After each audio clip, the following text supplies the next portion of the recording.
Okay, guys, so we'll start in just a minute now. Those who are remaining can join fast. Yeah.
Okay, so I think we should start by now.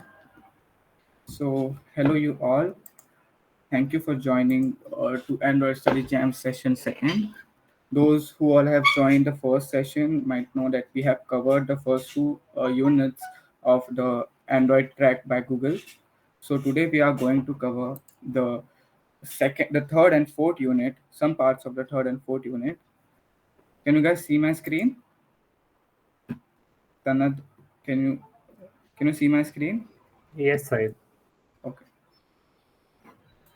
So today we are going to cover the three important concepts of Android. Those are activities, navigation components, and view model. So, so I'll start. So activity. So an activity in Android, we can say it is like a page in Android. As you guys can see that currently we are seeing a website, a web page in a website. Similarly, in Android, activity is a page which we see in the Android. An activity provides the window in which the app draws its UI. Exactly. So activity is a page in Android where we draws or where we design the UI, the user interface of the app. It typically fills the screen but can't be embedded in other activity or appear as floating window. Exactly. So, activity consists of two parts. One is the Java or Kotlin class of that activity, and one is the UI part of that activity where we can design the UI part. And in the Java or Kotlin class, we can just write the code for the backend of that activity. uh, what does an activity do? So an activity represents such as, let's say, in Zomato or in Swiggy, we use the Zomato app where we order the foods. So each slide which we you see where we order the food, or when you go to the billing page, or when you go to the thank you page or the checkout page, every each page is an individual activity, yeah, which handles the user interaction such as clicking the buttons, entry text, or login verification. Yep, can start other activities in the same or other app. Yeah.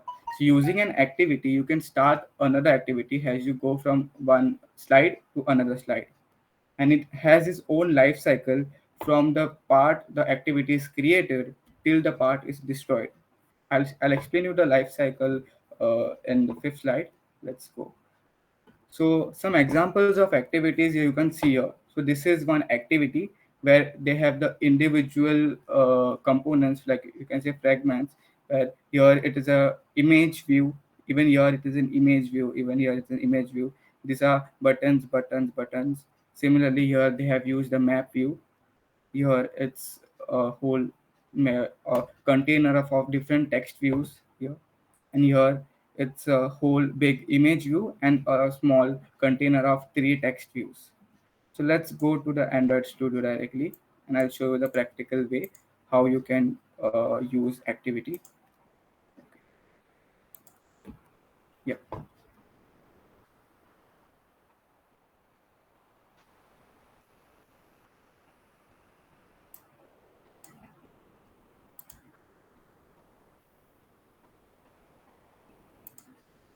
Yeah. So whenever we create a default Android project, we will get a default active main activity by default by the Android Studio itself. Just a minute.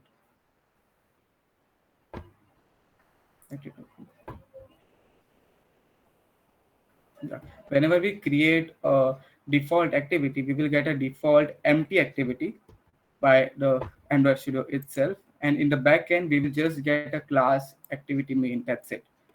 Don't get just scared by this the code. I'll explain you each line of the code now. So you can just create an activity by clicking by right clicking to the package, the main package.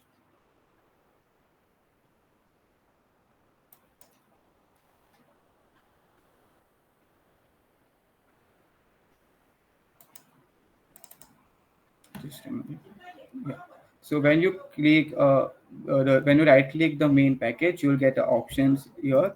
You have to create a new, and then you have to create activity, and you have to there are different activities which you can use as a default activity.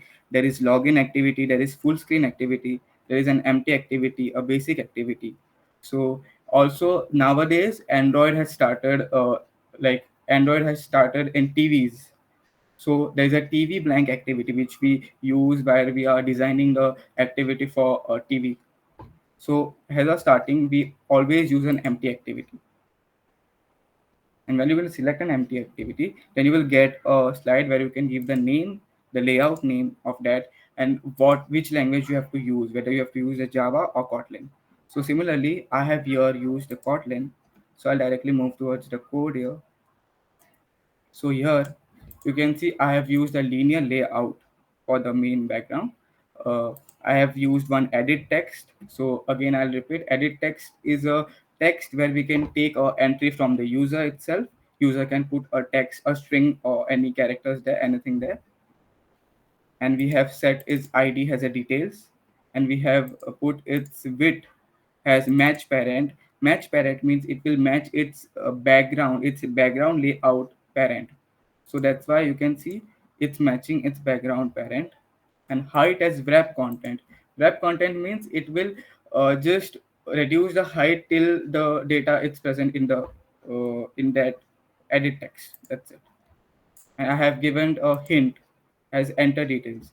This hint means it will not show as a text.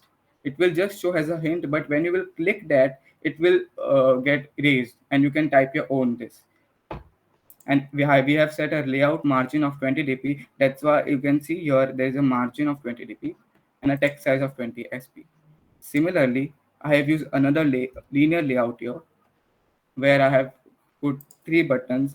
One is the email button, one is the browse button, and one is the dial button. And I have given ID to email button, browse ID. Yeah. Similarly, one more after this, I have put one more button as normal as when the ID has normal button. So what we have to do using activity? So there are two types of activity. One is a normal activity which we have is implicit activity and explicit activity. So I'll again move towards the slides so I can explain you a little better. Yeah. So every time activity is created, whenever an activity is launched by the phone, when you open an app, whenever you open an app, activity is launched, then it moves towards on create. Then it goes to on start, and then it goes to on resume, and then you can see the main activity, and then you can run the backend code in the main activity, which is there. So all these three functions is run whenever you open an app. So whenever sometimes, let's say you open a notification pop up and you open that, at that time the activity will go in on pause state. That means it is there on the screen, but it's not fully covered by that screen. That time it will go on pause state. That means another activity comes into the foreground. After that, uh, if an activity or another activity comes which need higher memory or which has a higher priority, then this activity will get killed, and it will go to the on create whenever it will create. And if let's say a activity is there and we move to another activity, once we have opened the Zomato app and we have clicked a section like burgers. So then it will go to the burgers activity, and this activity will now stop. For that moment, it will stop because any, let's say we are getting a call, so that activity is in the background, but it's no longer visible to anyone. That time it will get stopped. But if we just close the app, if you just close the app or if you delete that section, then it will get destroyed. That means you cannot get the data which you have stored there again. To get that data, we have to, either the data have to be stored in the database or somewhere, only then you can get the data. Similarly, if when the activity is on pause state, and if again a higher activity or higher app pops up which need more memory, this activity will automatically get killed. Or again, if we again move back to the again activity, it will again move to on start and it will again run the whole process. Similarly, if when a small pop-up will come into the activity, it will just go in the background, and whenever the pop-up goes, it will again go to on resume. But once an activity reaches the on destroy state, it will the app the activity will get killed and it will again start from on create. So this is the whole life cycle which we have in the activity. So every time you open an activity, all these states are running on. Every time you open some app, all these states are running on in the background. Yeah. So yeah. So as I told you, there are two types of activities. Like there are two types of intents. So what is intent? Uh, Intent is used to move from one activity to another activity. Let's say you have a activity. Let's say we have the Zomato main screen. Okay. So there are many different options here. Let's say we have a burger option or pizza option or anything. Whether you have to choose that option from this and you have to go to the burger option, then the object or the functionality we use to move from one activity to another activity is called intents. So similarly, let's go to intent. An intent is a description of operation to be performed. Yeah, it's basically, as we say, it's an intent to do something. An intent is an object used to request an action from another app component via the Android Studio. Yes. And there are two types of intent. One is explicit intent and one is implicit intent. So, yeah. So I'll just explain you what implicit and explicit intent are. So an implicit intent is when you open an activity which is not in your own app. You open another app from the app itself. Let's again move here. Let's say you have ordered something and you have got the, you can see here you have got the number or the call option for this what the operator. So when you click this call option, it will move to your phone calling app, and it will open the calling app. So this means that you are going out of the activity with which you are going out of the app which you have created. Yeah. And the explicit intent, that means you're moving from one activity to another activity, but the another activity is itself in the main in the app which you are using.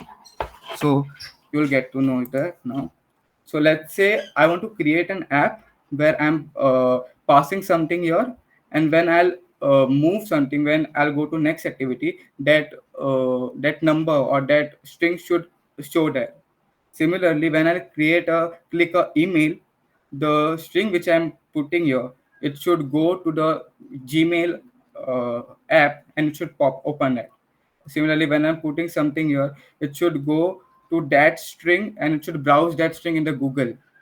And if I'm putting something here, I'm putting some number here, it should open a calling activity and it should dial that number. So let's see how we can do that. So I have showed you how what the code looks like, the UI code. Let's go to the backend. Okay. So I'll first explain you the explicit intent here. So what we have done, we have called button on set click listener. So button means this button, go to another activity. We have set this ID as button, and what it's doing, we are creating an intent, well, we are creating an object of intent, this. So while creating intent, while declaring intent, we have to declare two things. First thing is the own activity context, in which activity you are right now. So that means when you will do this, when you will do this, you can see you are in currently the main activity, that is this activity, and you are calling main activity 2. So I have created one more activity here, which is known as main activity 2. So I want to go from this activity to that activity.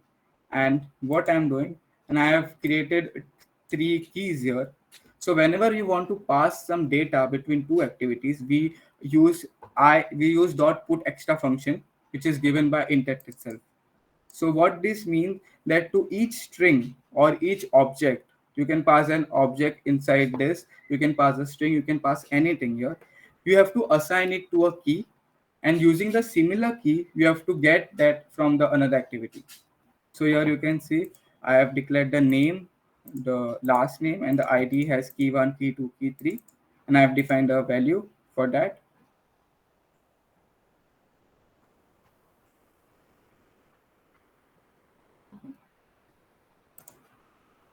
Okay, just a minute. Okay, so I have set a value for that, Sahil Shirodkar 1990 daily, and it will start activity. What the start activity means, it will start the another activity which you have mentioned here, that is main activity 2, and it will take this data which you have mentioned in the intent, and it will pass to that activity. So when we will reach this activity, what we are doing, we are taking the name which we passed by using get string extra. The function which we used to pass was dot put extra, and the function we will use is to get string extra. And we are taking that, we are passing the key which we set, key 1, key 2, key 3, and I made it constant well, and we are using it, and we are getting the name, last name, and ID. And once we get the ID, we are simply displaying it. We are displaying the text view dot text, name, last name, and that's the ID. That's it. Yeah. So let me show you the layout for main activity 2. So this is the layout for main activity 2. That means I have shown a text view here, which will just show the text which we have transferred from main activity to second activity. And I have a button here so that we can again go back to that activity which we have came from. So when we come here, first we get the string which we have passed, and we display that string, that is the name, last name, and ID. And once we have displayed, now if the user wants to again go back to that activity which he has come from, he will again use an intent, that is intent this main activity class.java. Again, see here we have passing this means the current instance of that class. That means we are in currently main activity 2 class. That's why here it's mentioned main activity 2. And here we are passing the class which we want to go to. Just a minute. Yeah, here we are passing the class which we want to go to. That means we are currently in the main activity 2, and we want to go to main activity again. And this time we don't want to pass any data to one activity to another activity. That's why we are just passing start activity. That's it. We are just calling that activity, and this activity will get open. I'll show you by running this app, but let's first see the implicit intent. Okay. So what does implicit intent is doing? So as I told you, sorry, yeah, what does implicit intent is doing? So as I told you, that implicit intent is used to call an activity which is not inside that app. That means we are calling an activity to browse something. So it will open the Google browser app, and it will search something. We are calling an activity, we are calling an intent to which will, let's say, call someone. So it will take the number as the data, and it will open the calling app. Or we can just take the email ID and we can email something to someone. So similarly, let's say I have entered an email here. As a user, I have entered an email here. So what this will do, it will, well, email, I have declared a normal variable. It will take that text from the details, and it will convert it to a string so that I can store it. And after that, it is again calling an intent. But this time we are not specifying any two classes. because we want to use implicit intent. That's why we have just declared a intent object. And then we are using two variables of intent, that is action and data. That means action is what action we have to perform, and data means what data we have to pass to it. So first thing you can see, well, I is equal to intent, I dot action. We are performing an action which we want to send to. We want to send something to someone, and we are passing a data, that is email. The data which we got from the edit text, we are taking that data and we are passing it to someone. And now you can pass anything, any data, right? So how will the Android Studio get to learn that whether you have to open the Gmail, this, or you have to open the browser, or you have to open the calling app? So similarly, there are some keywords which we use whether when you want to perform some actions. So when you want to open the email section, the default email in your phone, you use mail to, mailto, to send an email or open an email activity, and it will take this data, that is the action which you want to send to, and the email, and it will start that activity, it will launch that activity. So what this will do, this will just go to the Android Studio and tell that I want to perform an action where I want to send an email to someone. Then the Android Studio will search in the whole phone whether is there any activity or app like that where you can do this.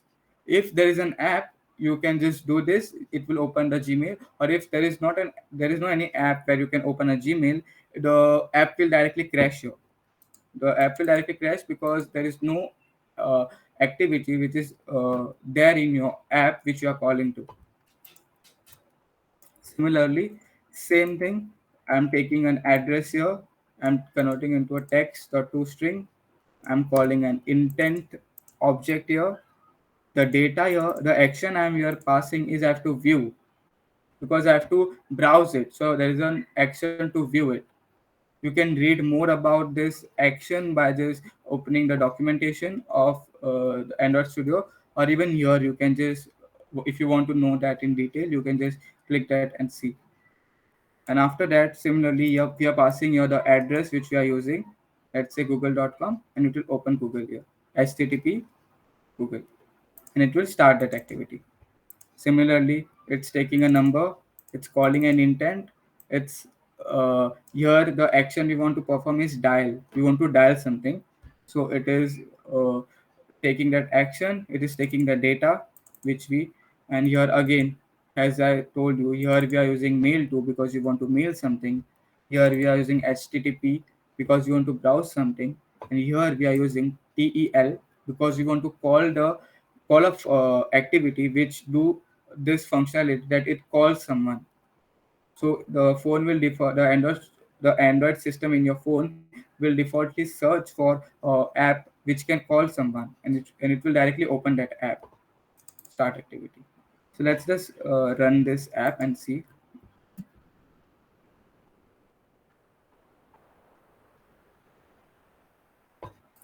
Let's just run this app and see.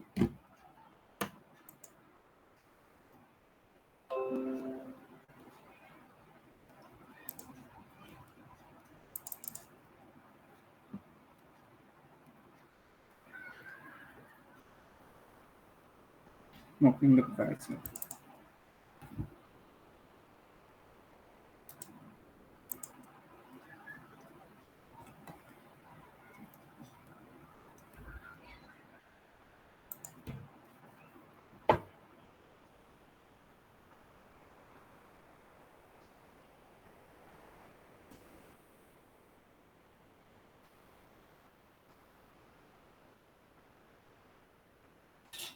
Yeah.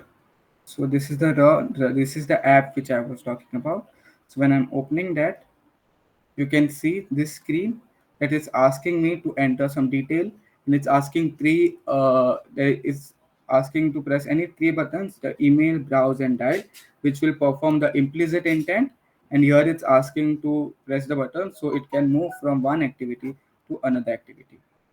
Let's say I pass a Sahel here, or just let's it's taking the default value Sahil Shirodkar and my number.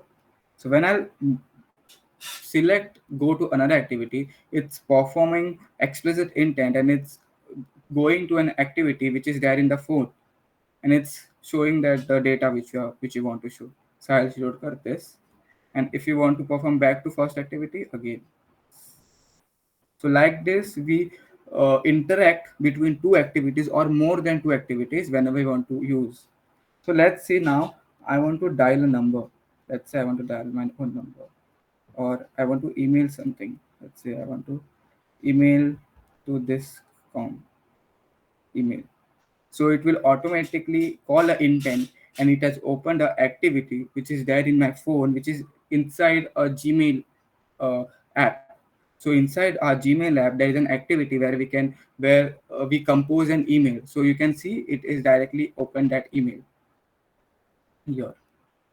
Similarly, if we want to dial something, we can dial here, and we can dial here. But you can whatever I have written, it's converted into an int format, and it is shown here. It is opening our calling activity. So like this in the big apps which we use like Zomato or Swiggy, whenever we want to interact something, whenever we click the call button where we call the Zomato operator, Swiggy operator, or implicit intent is called inside that, and it opens the number in the caller section of your phone, and a phone is dialed. Yeah, yeah. So that was all for activities. I hope you have understand what is explicit activity, what is implicit activity. I'll again repeat. Explicit activity is an activity where we go from one activity to another activity inside the same app which you are using, and we use intent there. And using intent we pass two objects, this and main activity, where we pass the current instance of that class which we are right now, and the second instance of the class where we want to go to. Again, we pass the data which we want to share between two activities. Yeah. Similarly, implicit intent is intent where we want to go to an activity which is not inside our phone, and we want our Android system to search for an activity which can perform a certain task. Yeah. So let's go to the next thing. So that is fragments, and I'll just open the app so that by the time I can show you guys the theory, the Gradle will run for the tab. Yeah.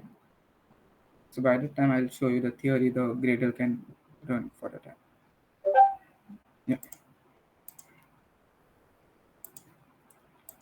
So I show you what intent was. So similarly, we have another UI component called fragment. So a fragment represents a reusable portion of your app UI. So let's say now we know how to use activities, right? So we are making an app which have which have more than 4 5 activities, and in all the activities there is a certain portion which we want to use same in all activities. Same portion in first, second, third, and fourth activity. So it's a long task to write the same code in the first activity, same code in the second activity, and the third activity. Instead of that, we can just use a UI component which is fragment. Inside the fragment, we can write the code which we want to show inside the UI, and the same fragment we can use in multiple activities. A fragment represents a reusable portion of app UI. Fragments cannot live on their own. A fragment can only live inside an activity. That means you can call a fragment only when there is an activity in the background, must be hosted by an activity or another fragment. Yeah. A fragment defines and manages its own layout. Yeah. So a fragment, similarly like activity, it has its own life cycle. It handles its own inputs and everything. So similarly, earlier we used to only use fragments when we have to interact from different. We have to interact with different parts of the app. But now, latest Android has released is Android Jetpack, which have a navigation component. So where we can just use. I'll just close my screen video so that the net can work properly.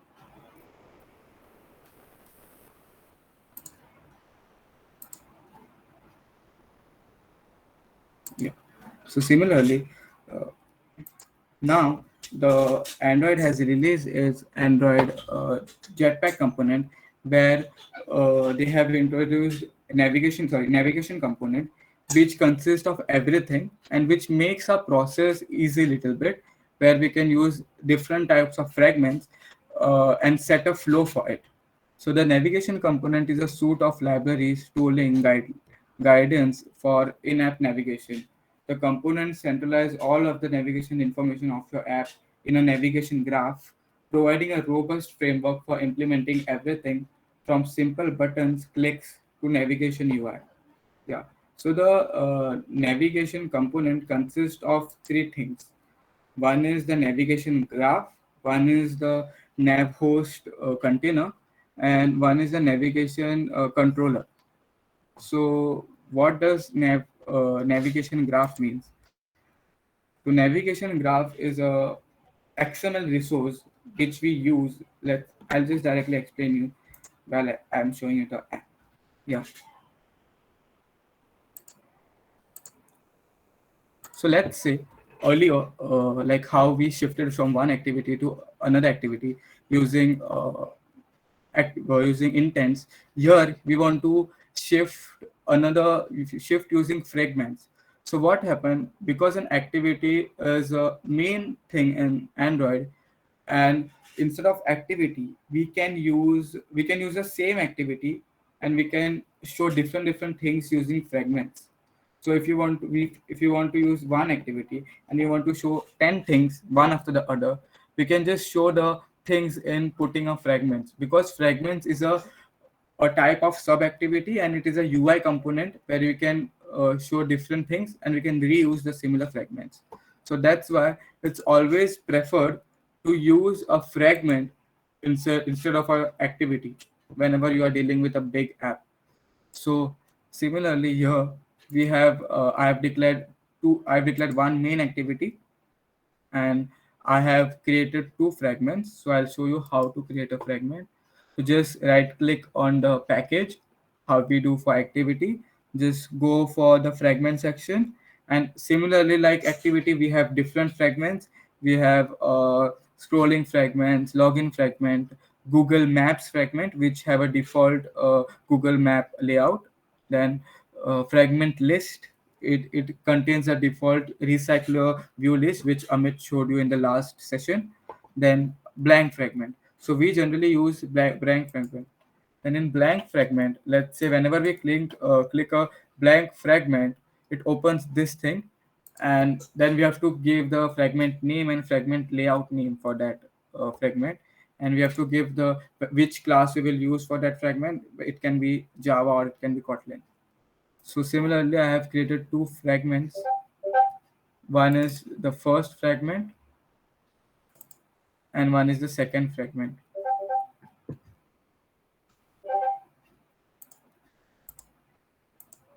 Yeah. Again, don't get just confused by seeing the whole part of the code.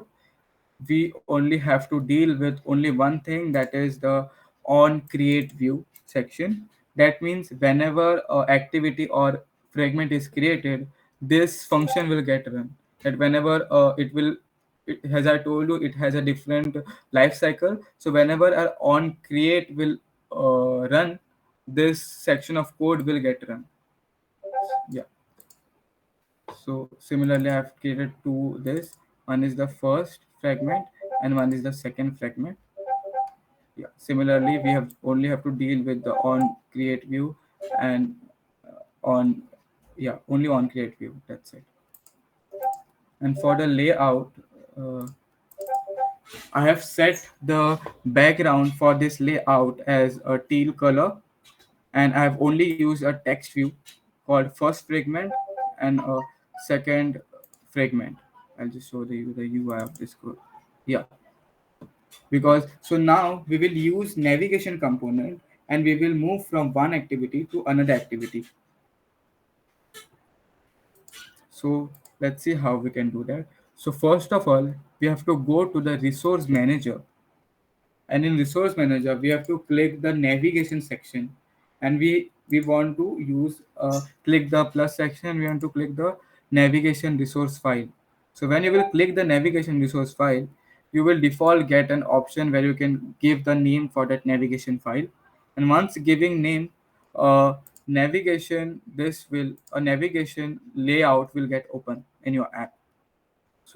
So when you create a new navigation app, it will be blank. But don't worry, I'll explain you each and each word of this uh, code section. Yeah. So once you make a navigation this in your project structure, a navigation section will get open, which will have your navigation layout. So So now, as I told you, we want to move from first fragment to second fragment. So as I told you, navigation component has three things. One is the navigation graph. So this is the navigation graph which we have. This is the navigation graph which we have. So in this, we use all the fragments or all the activities which we want to use in an app, and we set a flow for it. So let's say I want to use, what is that? Let's say I am deleting this, okay, and I want to use this. Let's say let's delete the whole graph, and let's do the whole graph again. So whenever you will create a new navigation, this empty graph you will get. So you have to click to new destination, and you have to click fragment first. Just a minute.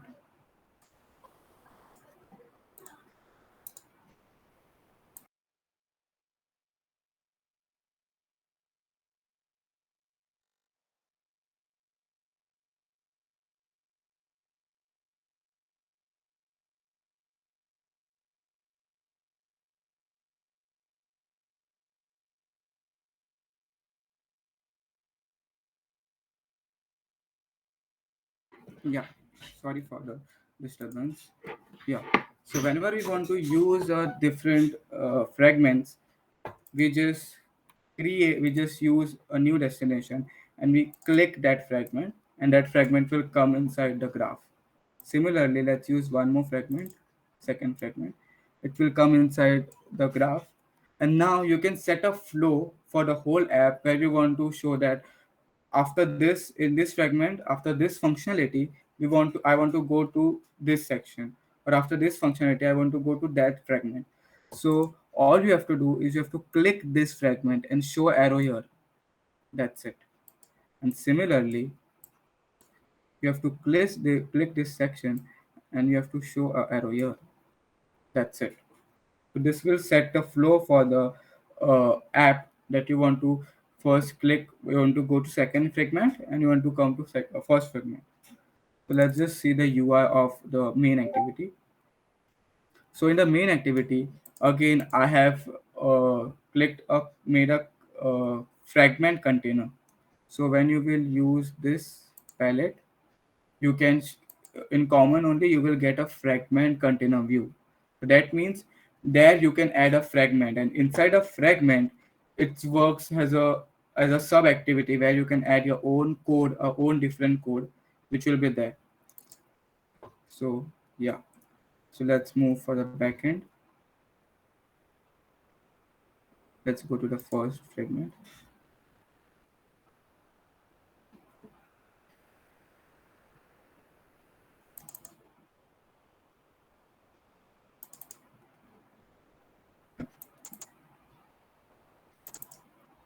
So after the first fragment, let's yeah, let's move to first fragment here.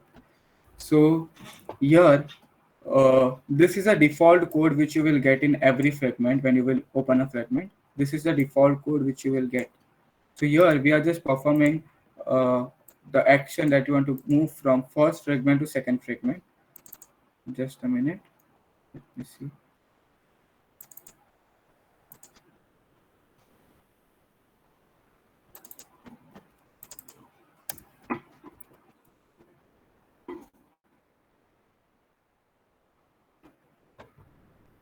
Yeah. So what we are doing first, we will get this view which will inflate the fragment first. That is the layout for the first fragment. The first fragment layout is this.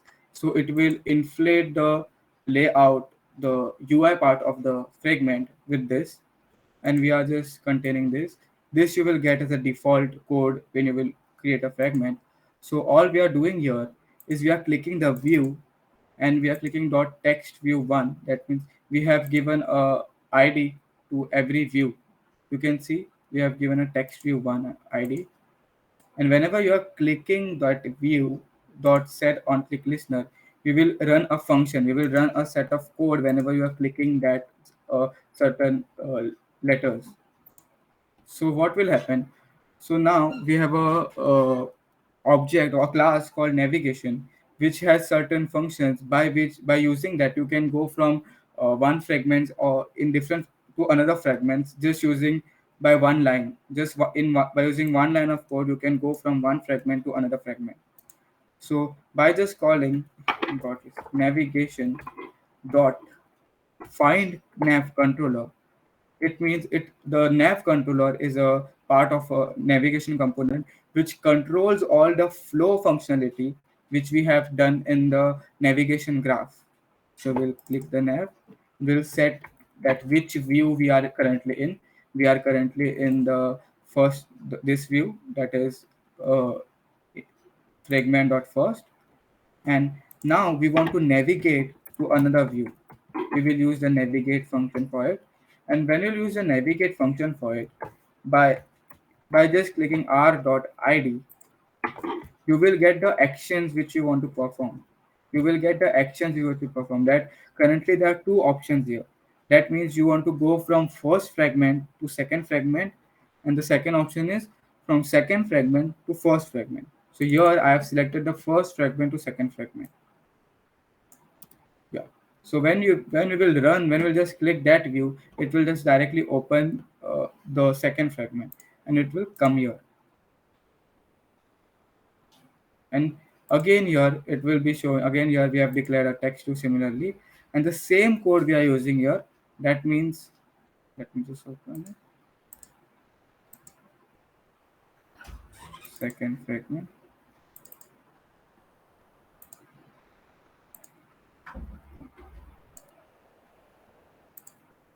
Yeah. Same code we are using here. That is text view 2, that we have given the id has text view 2 to this fragment, and set on click listener navigation dot find nav controller.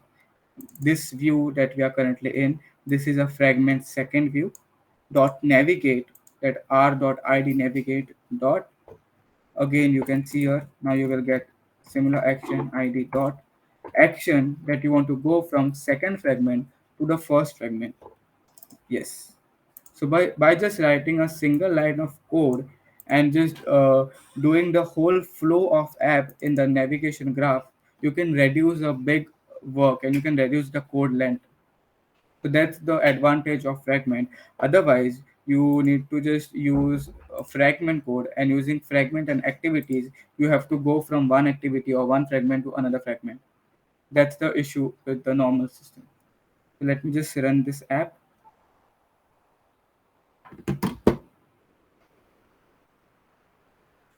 Let me just run this app.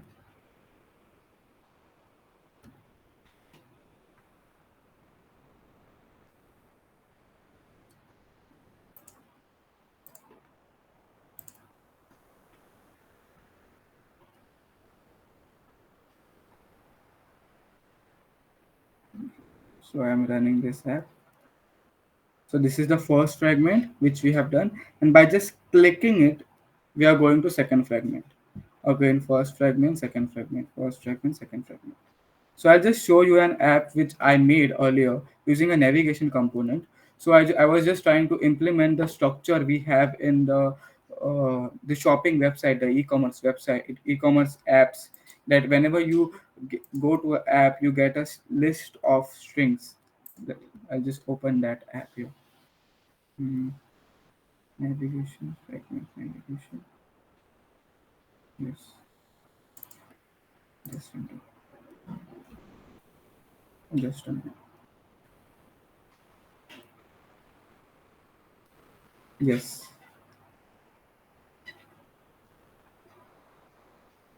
So here you can see I have made 5 fragments.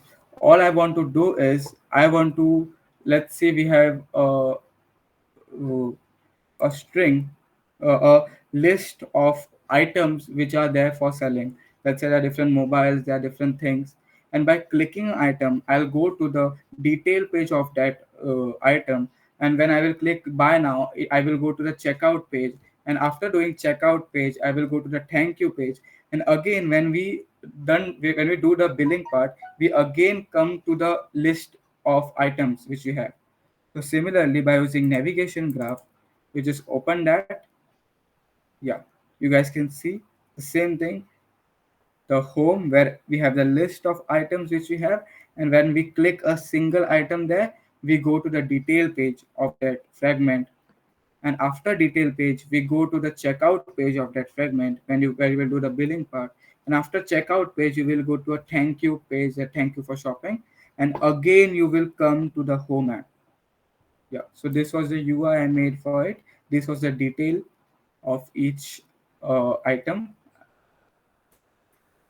a checkout page, and a thank you page.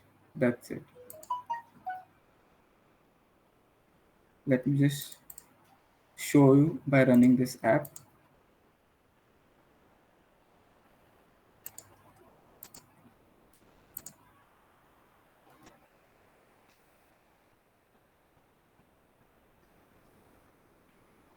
Yeah.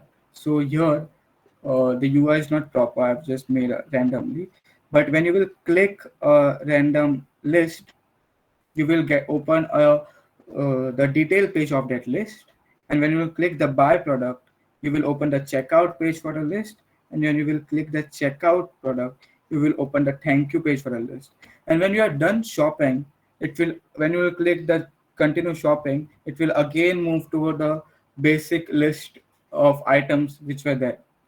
So like this, when you are working with complex apps like e-commerce app or any complex app, we use navigation component so that the flow can be easily made, and we can use less lines of code to make complex app. Similarly, I'll just show you the backend of this code. So in details, again, uh, again we are just passing the data from one fragment to another fragment by giving it an ID here, and we are just using one line of code, that is find nav controller dot navigate action detail to checkout. Again, let's, you can see here again we are just using find nav controller dot navigate from action thanks to home. That means from thanks to home. And here I am passing the bundle that contains the data which I want to share. So that's it for navigation component. So we have covered what is activities, what is fragments, and what is navigation component in this. So now we will move towards the view model part. So this is, so the navigation component and the view model part is a little bit complex. So I'd love to. So after the session, you guys can just go to the actual documentation of Android, and you can just look at the details which navigation component and view model and live data provides. You can just click live data, this data, Android documentation. Yeah, you can just open this, and you can just see in complex that what all things are there that I have not covered. I'm just giving you guys a intro to each concept here, but you will learn it properly when you will follow the Android track. You can just see different things which it gives each concept. Similarly, you can do the navigation component.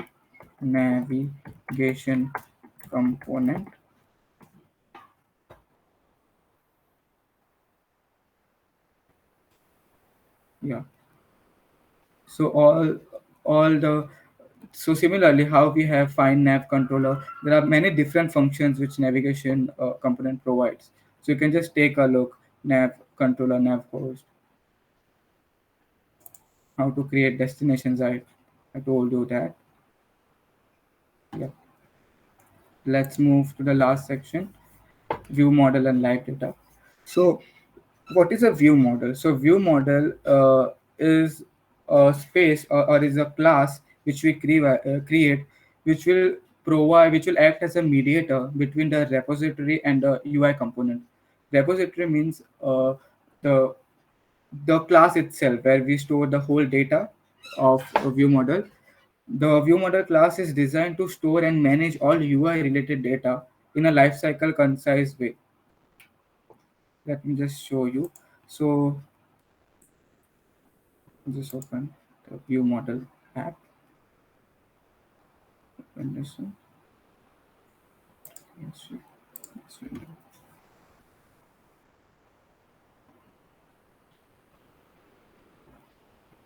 Yeah.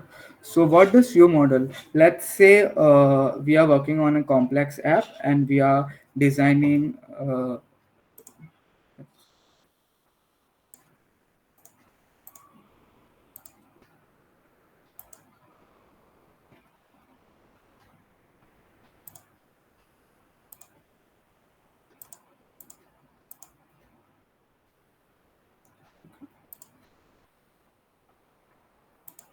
Yeah. So let's say we are working on a complex app where we are designing a Zomato or a Swiggy type app. So what happens in that, in the big complex app, we interact with networking calls and room and databases, generally room database or SQLite, whichever we use in Android. So whenever we are interacting with networking calls or room database, it's a very heavy operations and very risky operations. Let's say if anything went wrong or any bug occurs, the whole app will get crashed, and whatever data which you are showing in the main UI, it will go blank and the whole app will get crashed. So to avoid that, we use view model. So what does view model does? So there is one more thing. Let me just show you by running it on Visor.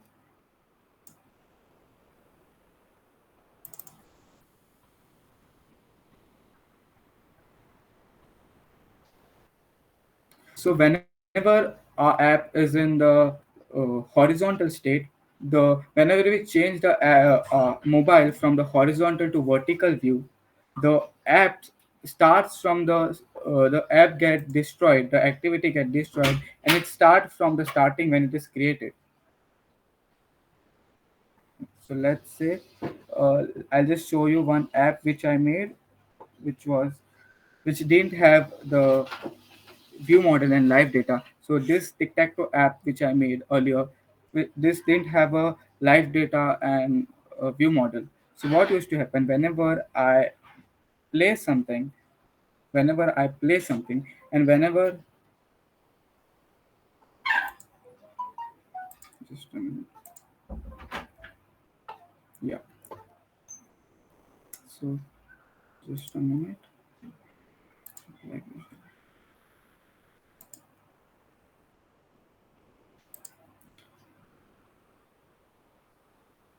so in app, you can just see here. Whenever I play something, it's not getting properly. Whenever I play something with this, or I'll just show without this, whenever I play something and whenever I move it from horizontal from vertical to horizontal, the app get destroyed. The app get destroyed and the data get destroyed. And you cannot get that data again back. You guys can see the data has again destroyed. Let's click something. You guys can see, I'll just move it to the horizontal. The the data got destroyed, and when you will again change it, the data won't be able to back up. So this problem, what happens is whenever we move from horizontal when we move from vertical to horizontal, the activity get destroyed, and because the activity is destroyed, the app data is destroyed. You cannot get back the app data. So that's why we use view model to it. That means we store the UI data, the UI related data into a view model, so that whenever an activity is destroyed or activity is not working, the data will be saved in the view model, and whenever it's going coming back into the its earlier state, we can just get the data from the view model and we can show it. So here we are designing an app where we will increment a number, and as we are incrementing the number, here we will get true or false. So you guys can see here, I have used a normal constraint layout. Yeah, I have used a normal constraint layout with a text view here. It's blank right now. Another text view I have shown, it's I have set a default text as 0 with the ID int TV, and one button which will, whenever I'll press the button, the number will get increment. So text has +1. Yes. Yeah, that's it. So in a constant layout, there is one text, there are two text views and there is one button. So after that, so now I have made a text view class. I've made by just right clicking the package, and by clicking new, you can create a Kotlin class or file, and you can just give a name. Yeah. So what's I mean, I'm creating a test view model class, and I'm extending it to view model, so that there is a class called view model. It's inheriting all its properties from view model to test view model. I hope you guys have learned the OOPS concepts. So similarly, I am taking all the view model. I'm inheriting all the properties which view model has to a class test view model, and I'm declaring a number which is 0. And let's say you guys can see here, we are showing the boolean value here, and we are showing the integer value here. Yeah. So what we are doing, yeah. So what we are doing right now, we are just creating a current number. So what will happen? Uh, we will store the whole UI data which will be there into the view model whenever at the all when the whole life cycle will be running. And let's say we have stored the UI data into the view model, and suppose I change some UI data in the UI section. So the change which I made in the UI section, it should get reflected into the view model itself. Otherwise, this is of no use, right? Because if I change something here and the data is not similar to what it is in view model, it's of no use because it's almost got destroyed. So that's why whenever I'm changing something in UI, it should automatically get changed into the view model. For that, we have a live data. Live data just observe what changes are made in the UI section and take that changes, and it uh, make changes in the view model data itself. So here we have made a current number mutable live data, and again you can see we are importing the mutable live data, and for that, Android Studio doesn't have the implementation or the packages which is written for view module or live data. We have to implement the packages here in the dependencies here in the dependencies section. You guys can just go to build.gradle, and you can just add the latest implementation dependencies here. You guys can just search the dependencies here. Just view model live data dependency.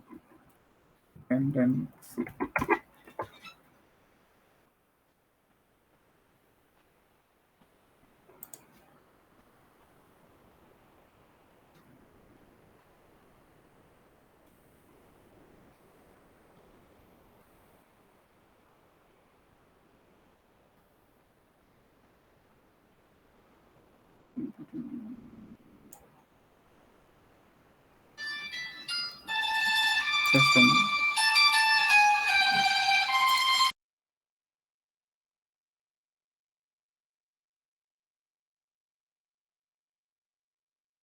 Yeah, so you guys can mm, dependencies. I'm not getting.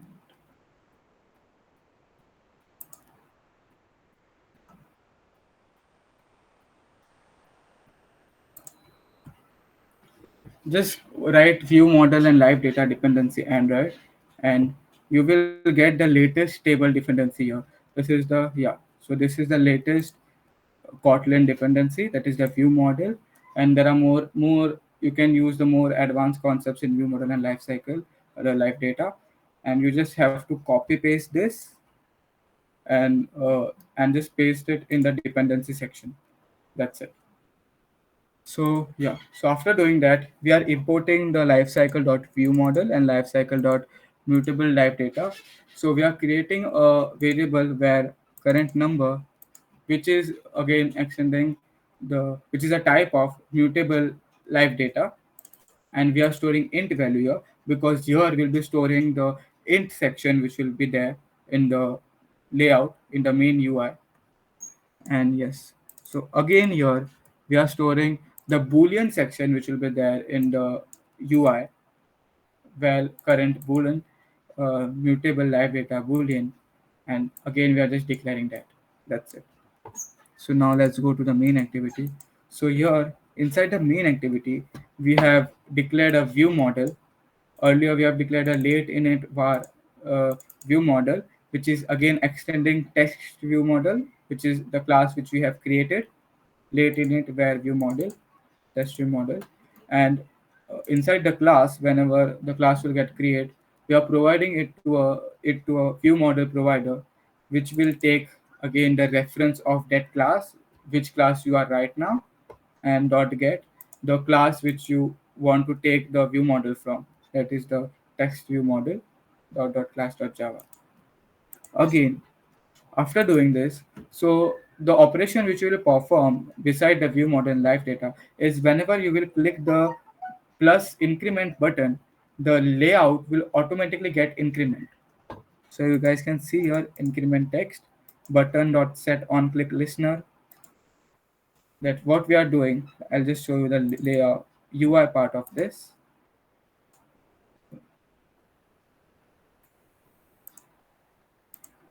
Yeah. So what we are doing, we are taking view model dot current number, that is the number section, view model dot current number dot value, that means the value which will be stored in the view model, is equal to increment dot view model the number. That means it taking the number from view model and it's incrementing it and it's storing it.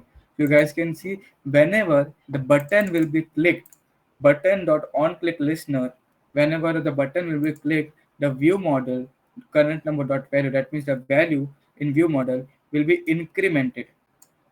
Okay. And whenever the value is incremented, we want that whenever it should, for even numbers, it should come false, and for odd numbers, it should come true. So similarly, we are doing your view model dot current boolean dot value. That means the boolean value which we are storing in the uh, view model current boolean is equal to whenever the view model divide by 0 is equal to 0. That means whenever the number is even, it will show true, and whenever the number will be odd, it will show false. So similarly, once we have made a separate function for this, and here, so now we are changing. Okay, whenever we click the button, we will increment the value, and the same will be stored inside the view model. But what if we increment more and the changes are made? How will the live data or how will the view model get to know that when we have changed it? So for that we have an observer.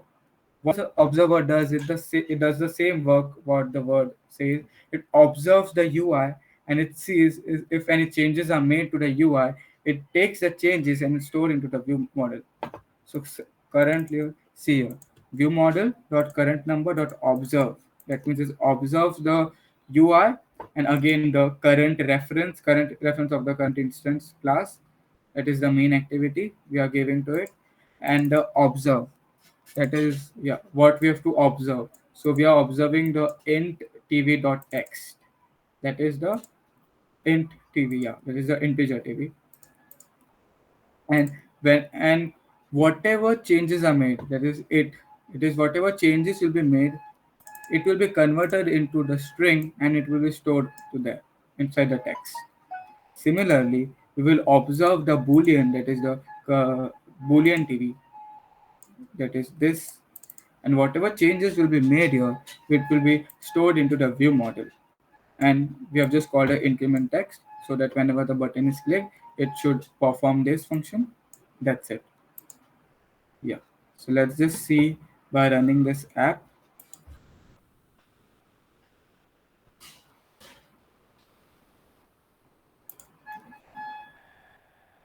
Yeah. So this is the app which I'm using. So you can see here, this is the empty text view. I have just uh, printed dot dot dot.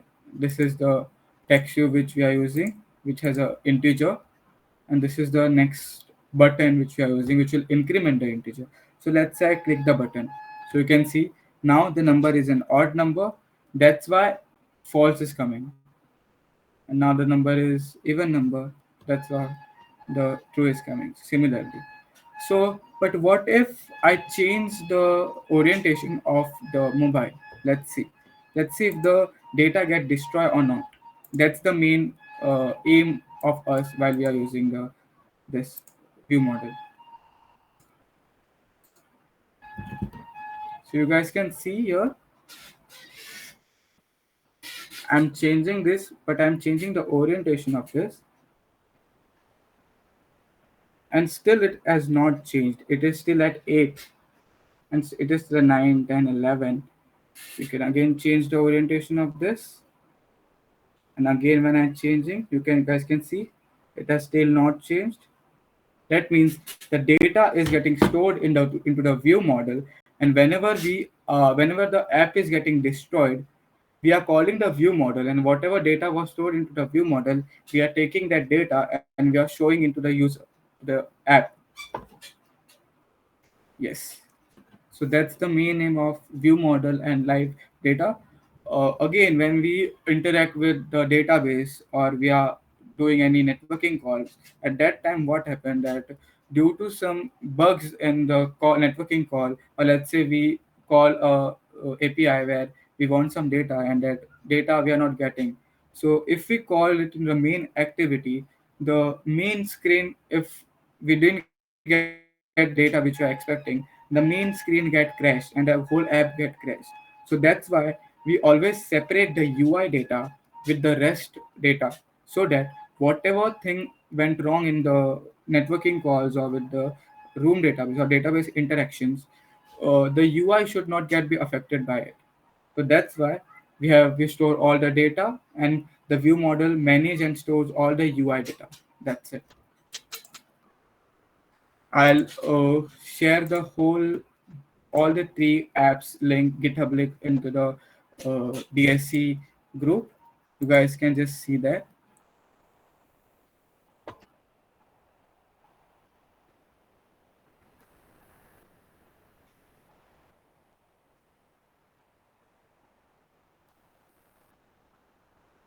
Yeah, that's it. Yeah, that's it. We are done for the day. We have covered activity, we have covered fragments, we have covered navigation component, and we have also covered the view model and live data today. In the next session, we will cover the room database and the core routines, where I'll teach you multi-threading, how we handle different database interactions, and how we work with different threads in Kotlin. And let's, if possible, we'll make a simple app where we can use a room database. That's it. Yeah. So we are done for the day. I hope you all like this session. Let's I'll meet you in the next session on probably 28th of December. Thank you for joining, everyone.